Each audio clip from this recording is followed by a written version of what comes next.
Ovviamente per la 20ª edizione il cinema è protagonista qui a Lago Film Fest, e quando abbiamo deciso di ideare questo importante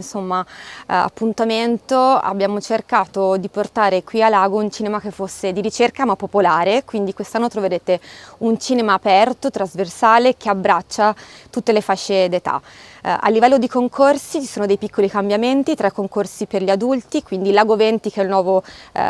nuova competizione bandiera, una competizione triveneto, quindi che si allarga dal Veneto e abbraccia anche il Trentino Alto Adige, il Friuli Venezia Giulia, e poi la competizione Principi dedicata ai giovani talenti under 25.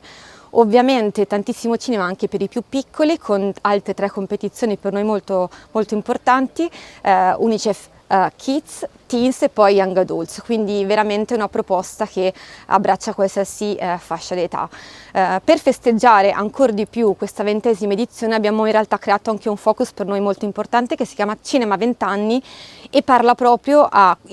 i giovani, gli adulti di domani, che come il festival quest'anno compiono appunto 20 anni. Abbiamo chiesto a 3 registi di fama internazionale di scegliere dei contenuti proprio per loro, quindi Lab Diaz, Tommaso Sant'Ambrogio e Nele Wallace saranno qui a Lago per presentare il contenuto cinema che sentono necessario da trasmettere ai giovani ventenni d'oggi. Ovviamente poi le altre proposte fuori programma, quindi non in competizione, sono tantissime, con omaggi,